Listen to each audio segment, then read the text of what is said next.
Instruksi Megawati larang ikut retret adalah bentuk protes PDIP minta adili Jokowi ke Prabowo. Guys, larangan Megawati buat kadernya ikut retret kepala daerah kemarin bisa bikin hubungannya sama Prabowo jadi makin retak loh. Instruksi larangan itu juga dinilai sebagai bentuk protes PDIP ke Prabowo dan minta Jokowi diadili atas dugaan kasus korupsi. Ikut retreat, sebuah tabuhan genderang perang ketum PDIP Megawati Soekarno Putri terhadap acara Presiden Prabowo di Akmil Magelang, Jawa Tengah. Megawati instruksikan seluruh kepala dan wakil kepala daerah dari PDIP menunda keberangkatan mereka menuju retreat pada 21 hingga 28 Februari 2025 di Magelang. Melakukan pembangkangan kepala daerah dari PDIP tidak ikut retret atau pembekalan di Magelang. Akhirnya lemparan senjata bumerang tersebut berbalik menggorok leher Megawati sendiri. Ternyata Megawati Soekarno Putri mengeluarkan instruksi berupa larangan agar kepala daerah dari Partai PD Perjuangan tidak mengikuti kegiatan retreat di Magelang merupakan sebagai bentuk sebuah protes terhadap Prabowo agar Prabowo segera mengadili Jokowi. Dan di luar dugaan, justru larangan yang dikeluarkan Megawati Soekarno Putri dianggap sebagai sebuah bentuk pembangkangan. Dan Mega dinilai lebih memihak kepada koruptor ketimbang melanggar sebuah konstitusi. Hal ini tentu sudah menjadi pembicaraan hangat di tengah masyarakat terkait dengan beberapa kepala daerah yang justru dari Partai PD Perjuangan tidak mengikuti kegiatan retreat di Magelang hanya dikarenakan surat instruksi tersebut. Memang walaupun ada beberapa kepala daerah yang terpaksa harus menentang instruksi tersebut dan mengikuti kegiatan retreat.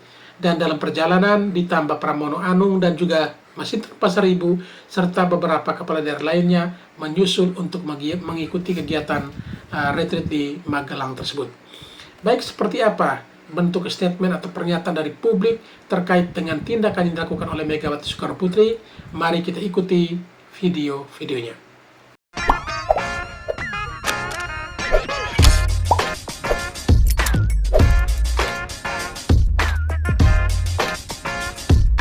Instruksi Megawati larang ikut retret adalah bentuk protes PDIP minta adili Jokowi ke Prabowo. Guys, larangan Megawati buat kadernya ikut retret kepala daerah kemarin bisa bikin hubungannya sama Prabowo jadi makin retak loh. Instruksi larangan itu juga dinilai sebagai bentuk protes PDIP ke Prabowo dan minta Jokowi diadili atas dugaan kasus korupsi. Hal ini dijelasin sama akademisi Universitas Udayana yaitu Evata Filomeno. Bagi dia, ini tuh bukan instruksi biasa. Ini adalah manuver strategis untuk buktiin kalau PDIP itu masih punya kekuatan. Gak gampang ditindas Jokowi. Jadinya, Prabowo dikasih tahu kalau sampai PDIP disenggol Jokowi, maka akan mempengaruhi stabilitas politik di pemerintahan. Kalau menurut kalian, dengan konflik saat ini lebih dukung PDIP atau Jokowi, guys? Boykot retreat, sebuah tabuhan genderang perang ketum PDIP Megawati Soekarno Putri terhadap acara Presiden Prabowo di Akmil Magelang, Jawa Tengah. Megawati instruksikan seluruh kepala dan wakil kepala daerah dari PDIP menunda keberangkatan mereka menuju retreat pada 21 hingga 28 Februari 2025 di Magelang. Instruksi Megawati ini keluar usai Sekjen PDIP Hasto Kristianto ditahan oleh KPK terkait kasus buron Harun Masiku. Seberapa sakti perintah Megawati agar bisa bebaskan Hasto? Megawati meminta para kadernya menunda keberangkatan mereka dalam agenda retreat kepala daerah. Hal ini dikarenakan dinamika politik nasional usai Hasto ditahan KPK. Meski begitu, sejumlah kepala daerah dari PDIP memilih berkumpul di sebuah kafe kawasan Magelang dekat dengan Akmil. Hal ini karena para kepala daerah menunggu keputusan Ketum Megawati yang masih gantung soal keikutsertaan mereka di retreat. Menurut pengamat politik Heri Menrova, tentu aksi boykot retreat ini dinilai mampu merusak sinergi antara pemerintah pusat dan daerah. Lalu, apakah aksi Megawati boykot retreat bisa bebaskan Hasto? Atau malah memperburuk hubungan Megawati Prabowo? Pakar hukum pidana Khairul Huda menilai, kondisi saat ini bukan hanya konflik KPK dengan Hasto, namun melebar antara Prabowo dan Megawati. Gimana menurut kawan inilah? Apakah konflik Hasto dengan KPK akan melebar jadi Prabowo versus PDIP? Kita tukar pikiran di kolom komentar. Mari kita simak. Ini kalau sampai kemarin terjadi pembangkangan kepala daerah yang dari PDIP dilarang ikut oleh Megawati, ini menunjukkan sebenarnya sikap partai ini, sikap orang-orang yang ada di dalam partai PDIP itu sebenarnya serius gak sih ngurusin negara ini? Kalau Anda tidak serius ya jangan ikut pemilu, gitu. Jangan ikut pilkada. Gitu. Karena pilkada itu juga pakai uangnya negara, bukan pakai uangnya PDIP kan gitu. Nah, dari situ kita makin kuat melihat bahwa kalimat petugas partai yang selalu dilontarkan, statement itu yang selalu dilontarkan oleh Megawati itu memang nyata terbukti sekarang. Kalau mereka mengikuti instruksi dari ketumnya gitu. Jadi bukan ngurusin negara. Saya sudah pernah bilang sama Hasto dulu bahwa ADART kalian mengatakan kalian petugas partai itu urusan kalian. Tapi pada saat kalian sudah terpilih menjadi aparat negara, menjadi apapun di negara ini yang notabene adalah seorang pejabat, itu kalian harus tunduk pada undang-undang. Nah, kembali lagi tentang pelarangan oleh Megawati itu. Jadi apa yang kita dengar selama ini, apa yang dihadapi Pak Jokowi selama 10 tahun itu, atau efektifnya 9 tahun, itu benar-benar. Jadi Pak Jokowi itu seperti dikatakan Romahur Muji waktu itu. Tahun 2014 saja sudah diintervensi dan tidak disukai oleh Megawati. Karena 34 menteri itu cuma 4 atau 5 menteri untuk PDIP. Dan itu memang maunya Pak Jokowi. Karena membangun negara ini tidak bisa pakai visi kepartaian. Dia harus visi kenegaraan. Itu poinnya sebenarnya. Jadi kalau menurut saya, pembangkangan ini memang sudah menunjukkan bahwa ini tidak pantas ada di pemerintahan. Jadi nggak usah lagi dibujuk-bujuk berkoalisi. Kita tahu Pak Prabowo kan maunya guyup ngurus negara ini. Bagus niatnya. Cuma kalau ngurusin orang tantrum, capek aja kita. Buang-buang waktu, buang-buang energi. Buat apa kita ikut gila kan gitu. Nah, apapun yang dikatakannya lah.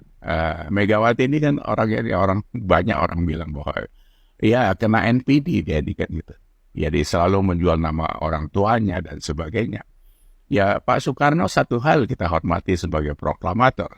Tapi bukan berarti negara ini tidak ada kalau nggak ada Soekarno kan itu.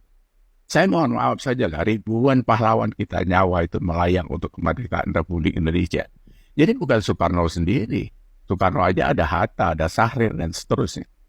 Jadi jangan itu dibawa-bawa. Kalau ngomong katanya dia cerdas, dia yang buat ini, buat itu, strong dan sebagainya. Nah kalau sekarang seperti ini apa yang kita lihat di situ? Apa benefitnya buat kita? Bagi seorang seorang Megawati itu benefitnya apa buat Indonesia? Sekarang kan rosoin aja nih kayak gini kan. Program mau dijalankan ini. Kemarin waktu maafkan bergizi gratis saja sudah dikomentari 10.000 nggak cukup lah segala macam. Tiba-tiba belakangan karena Hasto ditersangkakan mau nyerempet ke Pak Prabowo, ngelendor sampai ngasih minyak urut segala. Begitu nggak berhasil ngamuk lagi. Apalagi Hasto langsung ditahan gitu. Nah, jadi kenapa tidak berpikir bahwa siapapun yang di negara ini harus tunduk pada hukum. Walaupun ya hukumnya ya kita tahu sendirilah. Kadang hukum, kadang dikulum-kulum juga gitu kan. Tapi kan itu harus, karena itu masih ada di dalam tatanan kenegaraan, ya harus dipatuhi. Tidak bisa seenak sendiri seperti itu. Jadi kalau Hasto, karena itu sekjennya PDIP, terus melakukan sebuah pelanggaran hukum, terus dilepaskan begitu saja. Enak kali lah kalian gitu. Semua maling ayam diinjak-injak gitu. Ben Sukatani Melakukan pembangkangan kepala daerah dari PDIP tidak ikut retret atau pembekalan di Magelang. Akhirnya lemparan senjata bumerang tersebut berbalik menggorok leher Megawati sendiri. Oh, itu maksudnya. Ya, tahu ya, bumerang ya. Bumerang itu kalau dilempar dari suku aborigin ya. Tiang, terus muter-muter, ya, dilempar ke Prabowo nih, bermaksud melawan kebijakan Prabowo sebagai presiden. Tiang, muter-muter, tahu-tahu balik sendiri senjata bumerang tersebut, gorok leher Megawati sendiri.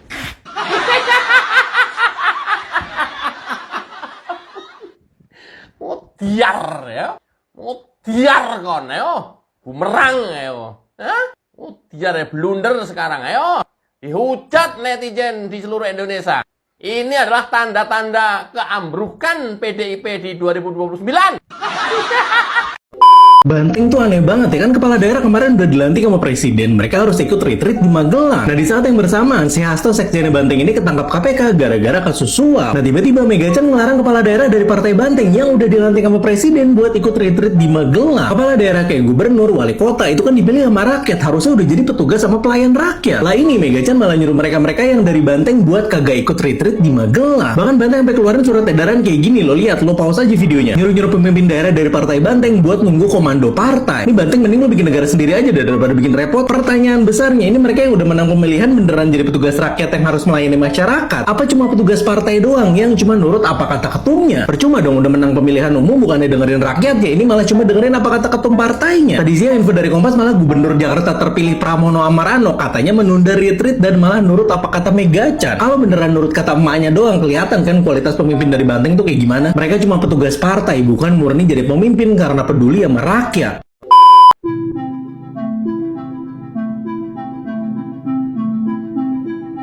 Mari kita bicara dengan logika sederhana. Jika orang tua sendiri yang jelas-jelas punya jasa membesarkan, mendidik, dan menyayangi, menyuruh anaknya melakukan kejahatan, sang anak berhak menolak. Dalam ajaran agama, hukum, dan etika, kepatuhan ada batasnya. Jika perintah itu bertentangan dengan kebenaran dan merugikan orang lain, maka membangkang bukan hanya boleh, tapi wajib. Lalu, bagaimana dengan ketua partai? Orang yang bahkan tidak membesarkan kita, tidak pernah mengorbankan apapun demi hidup kita, tidak punya jasa bagi bangsa selain menjadikan partai sebagai kendaraan politik pribadi? Apakah kepatuhan buta kepada mereka lebih penting daripada loyalitas kepada negara dan rakyat? Tentu tidak. Kepala daerah bukan boneka partai. Mereka dipilih oleh rakyat, digaji oleh rakyat, dan bekerja untuk rakyat. Jika ada ketua partai yang merasa lebih berkuasa daripada negara dan berani menginstruksikan kepala daerah untuk melawan kebijakan pemerintah demi kepentingan politiknya sendiri, itu bukan kepemimpinan, itu perbudakan politik. Di negara demokrasi, pemimpin harus punya prinsip, bukan sekadar menjadi yes man bagi atasan politiknya. Jika seorang kepala daerah lebih takut pada ketua partainya daripada pada amanah rakyat, maka jelas dia tidak layak memimpin. Sungguh ironis melihat orang-orang yang berkoar soal demokrasi dan kedaulatan rakyat, tapi di dalam partainya sendiri mereka hanya menjadi pengikut yang tidak berani berpikir sendiri. Mereka berbicara tentang reformasi, tapi bertindak layaknya pengikut sekte yang buta. Kita harus bertanya, apakah negara ini milik segelintir elit partai? Atau milik seluruh rakyat Indonesia? Pemimpin yang berani akan berdiri tegak dan berkata, saya di sini bukan untuk melayani kepentingan partai, tetapi untuk rakyat dan negara. Tapi pemimpin yang takut akan berkata, saya tidak bisa berbuat apa-apa. Saya hanya menjalankan perintah partai, dan untuk mereka yang masih memilih tunduk buta, pertanyaannya sederhana. Apakah kalian dipilih oleh rakyat untuk menjadi pemimpin, atau hanya sekadar menjadi anjing penjaga kepentingan partai? Pilihannya ada di tangan kalian. Tapi ingat, rakyat mengamati, mencatat, dan akan menghukum di bilik suara. Jangan sampai nama kalian tertulis dalam sejarah sebagai pemimpin yang gagal karena lebih memilih setia pada individu dibandingkan kepada bangsa. Ketika 80% kepala daerah dari PDIP tetap hadir di Magelang, mereka menunjukkan bahwa masih ada pemimpin yang mengutamakan kepentingan negara di atas doktrin partai. Namun yang menarik untuk dikupas bukan hanya mereka yang hadir, melainkan mereka yang memilih absen. Pertanyaannya sederhana. Mengapa 47 kepala daerah PDIP memilih absen tanpa alasan yang jelas? Apakah mereka takut pada partai lebih daripada mereka menghormati pemerintah yang sah? Jika demikian, ini adalah bentuk ketidakdewasaan politik yang berbahaya. Kepala daerah adalah representasi dari rakyat, bukan boneka partai. Mereka dipilih untuk mengelola daerah, bukan untuk sekadar menjadi perpanjangan tangan kepentingan politik elit tertentu. Jadi ketika ada instruksi partai yang bertentangan dengan tugas mereka sebagai pemimpin daerah, mereka seharusnya cukup berani untuk menolak. Mari kita berandai-andai. Jika suatu hari partai menginstruksikan para kepala daerah untuk menghambat program nasional hanya demi kepentingan politik 2029, apakah mereka juga akan tunduk? Jika jawabannya iya, maka kita sedang menghadapi masalah besar. Sebuah sistem politik yang mengajarkan loyalitas buta, bukan kepemimpinan visioner. Fenomena ini membuktikan satu hal. Ada partai yang masih berpikir bahwa kekuasaannya lebih tinggi daripada kepentingan bangsa. Mereka lupa bahwa kekuasaan politik adalah mandat dari rakyat, bukan hak warisan yang bisa dikontrol seenaknya oleh ketua umum. Sebagai perbandingan, lihatlah bagaimana di negara-negara demokrasi matang. Seorang wali kota dari partai oposisi di Amerika Serikat tetap akan datang ke acara kenegaraan yang diadakan oleh presiden dari partai lawan. Mengapa? Karena mereka mengerti bahwa negara lebih besar daripada sekadar konflik politik partai. Di Indonesia justru sebaliknya. Ada yang lebih takut pada partai daripada kepada rakyat yang memilihnya.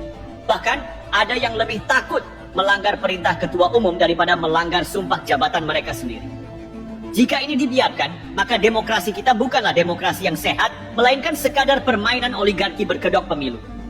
Sekarang, mari kita kembalikan kepada rakyat.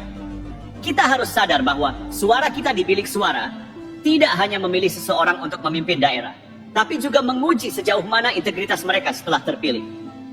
Jika ada kepala daerah yang lebih memilih perintah partai daripada menghadiri agenda kenegaraan, maka itu alarm keras bagi kita semua. Mereka sedang menunjukkan bahwa kepentingan rakyat bisa dikesampingkan demi kepentingan elit politiknya. Jadi, kepada para kepala daerah yang memilih setia kepada negara, hormat kami untuk kalian. Kalian adalah contoh pemimpin yang sesungguhnya. Namun bagi yang memilih tunduk pada instruksi partai dengan mengorbankan kepentingan bangsa, bersiaplah. 5 tahun mendatang, rakyat akan mengingat ini. Tidak ada yang lebih berbahaya bagi seorang politisi selain kehilangan kepercayaan rakyat. Dan percayalah, rakyat tidak akan lupa. Mari kita bongkar lebih dalam.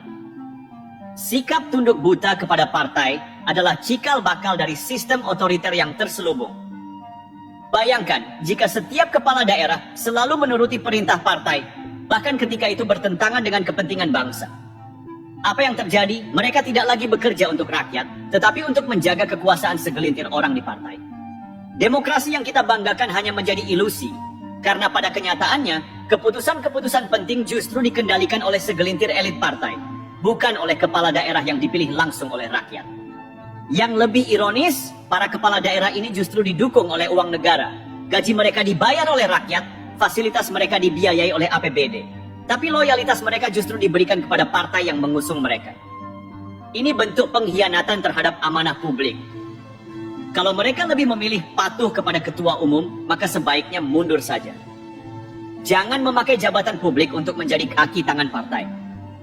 Lebih baik terang-terangan menjadi pengurus partai ketimbang menjabat kepala daerah, tapi bersikap seperti buzzer elit yang tugasnya hanya mengikuti instruksi bos besar di pusat. Kita harus mengerti bahwa instruksi partai bukanlah kitab suci yang harus ditaati tanpa berpikir. Seorang pemimpin harus memiliki keberanian untuk berkata tidak ketika sebuah perintah bertentangan dengan kepentingan rakyat. Lihat bagaimana negara-negara maju menempatkan kepentingan nasional di atas kepentingan partai. Di Inggris, seorang anggota parlemen bisa membangkang terhadap perintah partai jika dia merasa keputusan itu tidak sesuai dengan kepentingan konstituen. Ini yang dinamakan independensi berpikir dalam politik. Tapi di Indonesia, kepala daerah yang berani berbeda dengan partai justru dianggap tidak loyal. Bahkan, ancaman pemecatan dari partai bisa terjadi jika ada kader yang berpikir sendiri. Demokrasi macam apa ini? Kita bukan negara totaliter.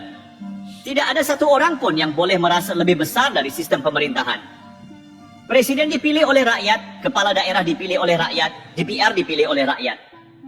Maka siapapun yang menjabat, mereka harus bekerja untuk rakyat, bukan untuk kepentingan dinasti politik yang makin lama makin mirip kerajaan. Bagi kepala daerah yang tetap memilih hadir di Magelang, selamat. Anda sudah menunjukkan keberanian untuk berdiri di atas kaki sendiri. Ini bukan sekadar soal menghadiri acara kenegaraan, tapi lebih dari itu. Ini adalah tentang menunjukkan bahwa loyalitas tertinggi ada pada bangsa, bukan kepada segelintir elit partai. Namun, bagi mereka yang lebih memilih tunduk kepada instruksi partai dan menolak hadir, ingatlah ini, rakyat semakin cerdas. Publik tidak akan lupa bagaimana kalian memilih partai di atas negara. 5 tahun lagi ketika rakyat sudah kehilangan kepercayaan pada kalian, jangan salahkan siapa-siapa.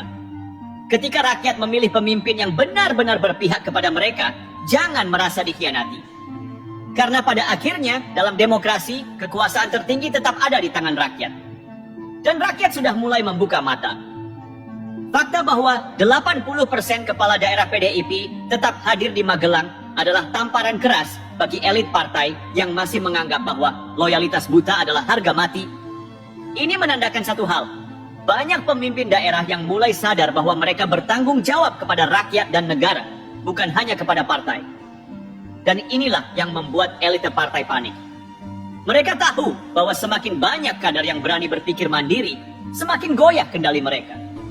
Sebab tanpa kepatuhan absolut dari para kepala daerah, partai kehilangan alat kontrolnya terhadap kekuasaan. Tidak heran jika manuver-manuver untuk mempertahankan loyalitas ini semakin agresif. Ancaman pemecatan, teguran keras, atau bahkan sanksi partai mungkin sudah disiapkan untuk mereka yang berani membangkang. Ini adalah strategi lama, politik kepatuhan yang dipaksakan. Dengan ancaman di balik layar. Tapi masalahnya strategi ini semakin tidak relevan. Rakyat tidak lagi mudah dikendalikan dengan narasi loyalitas partai. Mereka sudah bisa melihat siapa yang benar-benar bekerja untuk bangsa dan siapa yang hanya menjadi boneka partai. Sejarah sudah berkali-kali membuktikan bahwa politik berbasis kepatuhan buta tidak akan bertahan lama. Uni Soviet runtuh karena sistem yang menuntut loyalitas total tanpa ruang bagi kebebasan berpikir. Rezim-rezim diktator di Amerika Latin tumbang ketika rakyat mulai sadar bahwa kepatuhan tanpa kritis hanya akan membawa kesengsaraan. Dan di Indonesia, pola yang sama mulai terlihat. Ketika kepala daerah mulai berani menentukan sikap sendiri, ketika rakyat mulai melihat politik dengan lebih kritis, ketika narasi kepatuhan partai mulai dipertanyakan, itu tandanya sistem lama sedang berada di ujung tanduk. Politik kepatuhan adalah senjata yang sudah karam. Yang bertahan hanya mereka yang mampu menyesuaikan diri dengan arus perubahan. Pemimpin yang ingin tetap relevan di era demokrasi modern harus menunjukkan bahwa mereka punya prinsip, bukan hanya menjadi eksekutor perintah atasan. Tahun 2024 sudah lewat dan rakyat semakin sadar bahwa mereka punya kekuatan untuk menentukan masa depan politik Indonesia. Politik dinasti, politik oligarki, dan politik kepatuhan buta sudah mulai kehilangan daya tariknya. Dan ini bukan lagi sekadar teori.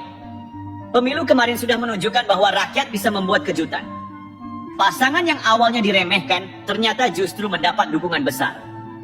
Partai yang merasa kuat justru mulai kehilangan dominasi. Ini adalah sinyal keras bahwa rakyat tidak ingin terus-menerus dibodohi.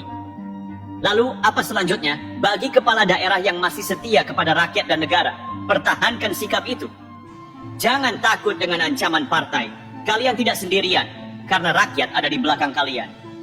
Tapi bagi yang masih memilih untuk menjadi jongos partai, bersiaplah. Ketika rakyat tidak lagi mempercayai kalian, ketika suara kalian di pemilu berikutnya anjlok, jangan salahkan siapa-siapa. Kalian sendiri yang memilih jalan itu.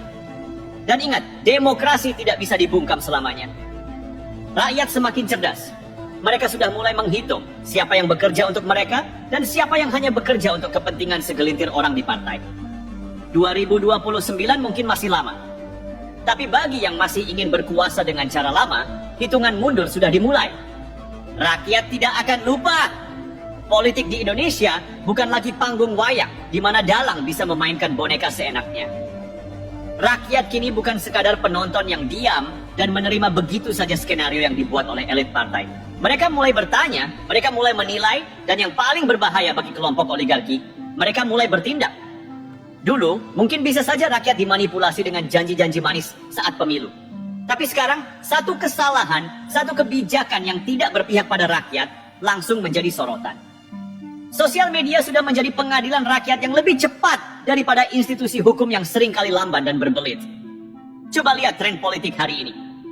Politisi yang masih bermain dengan gaya lama, menggunakan pengaruh partai sebagai alat pemaksaan, mengancam kader yang berani berbeda pendapat, atau bersikap seolah mereka adalah penguasa absolut. Perlahan, tapi pasti mulai kehilangan tempat. Kenapa? Karena rakyat sudah tidak bisa dibodohi lagi. Kepala daerah yang memilih hadir di Magelang memahami ini. Mereka paham bahwa rakyat sedang memperhatikan. bahwa ada konsekuensi jangka panjang jika mereka memilih tunduk buta pada instruksi partai tanpa berpikir kritis. Mereka yang absen dengan alasan mengikuti perintah partai mungkin merasa aman sekarang, tapi itu hanya sementara. Mereka lupa satu hal, rakyat mencatat. Jika 2024 adalah awal dari pergeseran besar dalam politik Indonesia, maka 2029 akan menjadi puncaknya. Ini bukan lagi soal satu atau dua kepala daerah yang berani berbeda sikap, tapi soal arah politik nasional secara keseluruhan. Partai yang masih mempertahankan model kepatuhan mutlak, yang masih mengandalkan doktrin ikuti instruksi tanpa tanya, akan menghadapi dilema besar. Apakah mereka akan beradaptasi dan membuka ruang demokrasi di internal mereka, atau tetap keras kepala dan bersiap untuk dihukum oleh rakyat di pemilu berikutnya? Rakyat sudah tidak butuh pemimpin yang hanya pandai mengucapkan slogan tanpa aksi nyata. Mereka menginginkan kepala daerah yang benar-benar bekerja untuk mereka, bukan hanya menjadi perpanjangan tangan elit partai. Dan bagi para kepala daerah yang kini mulai sadar akan kekuatan mereka, inilah momen untuk menentukan masa depan. Apakah kalian ingin tetap menjadi petugas partai yang hanya bergerak jika diperintah, atau menjadi pemimpin sejati yang berani mengambil sikap berdasarkan kepentingan rakyat? Keputusan ada di tangan kalian. Tapi satu hal yang pasti, era politik kepatuhan buta sudah berakhir. Siapapun yang masih menganggap bahwa rakyat bisa dibodohi selamanya, lebih baik mulai menulis pidato perpisahan dari dunia politik. Sebab dalam waktu dekat, rakyat akan memastikan bahwa mereka yang tidak berpihak pada kepentingan bangsa dan negara akan disingkirkan dari panggung kekuasaan. Dulu, rakyat mungkin bisa dibodohi, bisa ditakut-takuti, bisa dipaksa tunduk dengan ancaman kehilangan jabatan atau akses politik. Tapi sekarang, lupakan. Ini bukan era Orde Baru di mana instruksi ketua partai adalah titah mutlak. Ini juga bukan masa feodalisme di mana kepala daerah adalah abdi dalam yang harus sujud pada raja partai. Ini era demokrasi. Rakyat sekarang lebih kritis. Mereka punya media sosial, mereka punya akses ke informasi. Mereka tahu siapa yang bekerja untuk kepentingan rakyat dan siapa yang hanya menjadi robot partai. Dan percaya atau tidak, rakyat tidak akan tinggal diam. Mereka akan menghukum di pemilu. Mereka akan memastikan bahwa para kepala daerah yang lebih tunduk pada perintah partai daripada pada konstitusi akan dicampakkan dari kursinya. Jangan sampai ada yang salah kaprah. Partai politik bukanlah negara. Ketua partai bukanlah kepala negara. Loyalitas seorang kepala daerah setelah terpilih hanya satu, kepada negara dan rakyat. Mereka dipilih bukan untuk melayani segelintir elit partai, tapi untuk mengabdi kepada jutaan rakyat yang memilih mereka. Jika ada kepala daerah yang lebih takut pada teguran ketua partai daripada pada sumpah jabatan yang mereka ucapkan, maka mereka seharusnya mundur saja. Karena ketika seorang pemimpin lebih takut pada satu orang daripada pada kehendak jutaan rakyat, dia bukan lagi pemimpin. Dia hanya budak politik. Pemilu 2024 sudah di depan mata. Dan ini bukan sekadar ajak memilih pemimpin. Ini adalah momentum bagi rakyat untuk menghukum mereka yang tidak setia pada negara. Rakyat tidak akan melupakan siapa yang berdiri tegak untuk kepentingan nasional dan siapa yang memilih jongkok di hadapan ketua partai. Bagi kepala daerah yang masih ragu-ragu, yang masih takut-takut, ambil keputusan sekarang. Mau menjadi pemimpin yang membela rakyat, atau sekadar pelayan yang menggantungkan nasibnya pada restu seorang ketua partai? Waktunya menentukan sikap. Rakyat sudah cerdas. Jangan bermain-main dengan nasib bangsa. Setiap pemimpin akan dikenang. Ada yang dikenang sebagai patriot yang berjuang untuk kepentingan rakyat dan negara. Ada pula yang akan dikenang sebagai pengkhianat yang lebih memilih menjadi boneka partai daripada menjalankan amanah rakyat.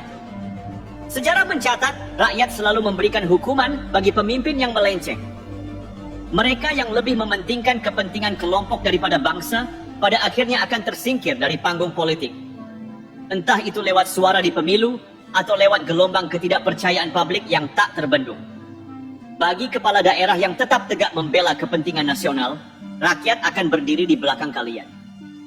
Tapi bagi yang memilih tunduk pada instruksi ketua partai dengan mengorbankan kepentingan negara, rakyat juga akan mengingatnya.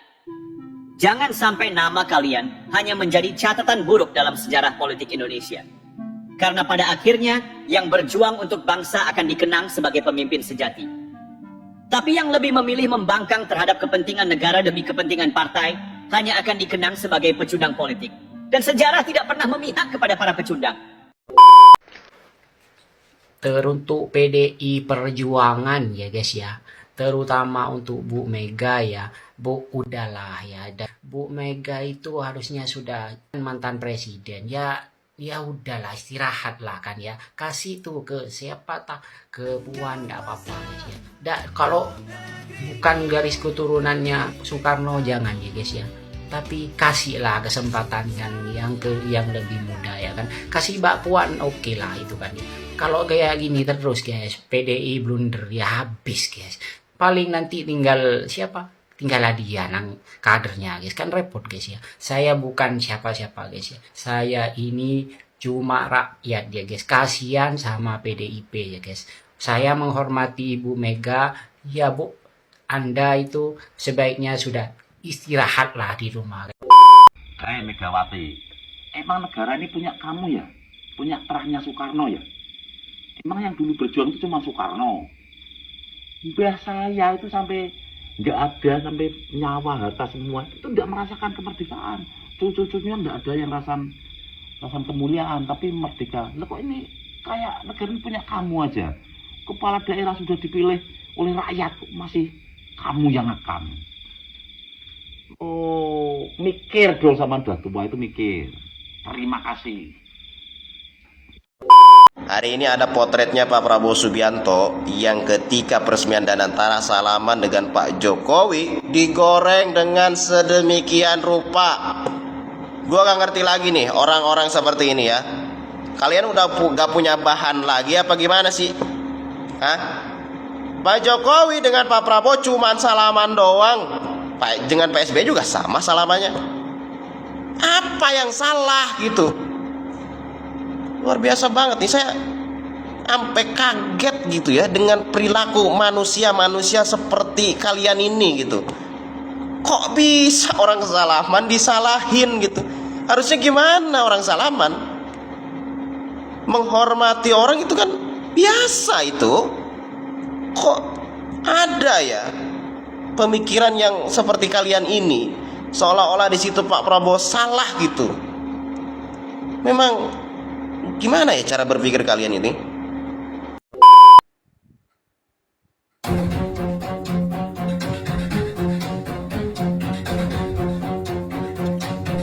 Sejumlah elit PDIP kembali mendatangi rumah Ketua Umum PDIP Megawati Soekarno Putri di Jalan Tengku Umar Menteng, Jakarta Pusat, Minggu malam. Apa yang dibahas? Dari pantauan, sejumlah dewan pengurus PDIP keluar dari rumah Megawati sekitar pukul 21.05 waktu Indonesia Barat. Mereka diantaranya Ketua DPP PDIP Bidang Keanggotaan dan Organisasi Syukur Hana Baban, Ketua DPP PDIP Bidang Reformasi Hukum Roni Talepesi, dan Wakil Bendahara Umum PDIP Rudianto Chen. Selain itu terlihat pula Ketua DPP PDIP Bidang Kehutanan dan Lingkungan Hidup MY Esti Wijayati, hingga Ketua DPP Bidang Hukum, HAM, dan Advokasi Rakyat Yasona Lawli. Syukur Hana Baban yang ditemui mengaku hanya ngopi bareng di rumah Megawati. Para pengurus tidak menerima arahan apapun dari Megawati dalam pertemuan tersebut. Rudianto juga mengaku hanya ngopi bareng di kediaman Megawati. Dia pun enggan menjawab saat ditanya pertemuan tersebut membahas soal retreat kepala daerah. Para elit PDIP sebelumnya juga berkumpul di rumah Megawati pada Sabtu kemarin. Ketua DPP PDIP Said Abdullah mengungkapkan pertemuan itu hanya rapat biasa. Sementara itu, Ketua Umum PDIP Megawati Soekarno Putri diketahui sebelumnya menginstruksikan kepala daerah dari PDIP untuk menunda kegiatan retreat di Magelang, Jawa Tengah. Dalam surat instruksinya, seluruh kepala daerah dan wakil kepala daerah dari PDIP diminta untuk menunda perjalanan menuju retreat di Magelang tanggal 21 hingga 28 Februari 2025. Mereka yang sudah dalam perjalanan pun diminta untuk berhenti. Instruksi ini dikeluarkan setelah Sekretaris Jenderal PDIP Hasto Kristianto ditahan Komisi Pemberantasan Korupsi pada Kamis 20 Februari. Hasto ditahan di rutan KPK selama 20 hari pertama usai ditetapkan sebagai tersangka pada Desember 2024. Baik sahabat sekalian, demikianlah beberapa buah video yang coba saya reaksi pada kesempatan kali ini, dan kepada para sahabat sekalian setelah menyaksikannya dan ingin berkomentar, silakan tulis di kolom komentar. Sekian dan terima kasih, dan sampai berjumpa kembali di video selanjutnya.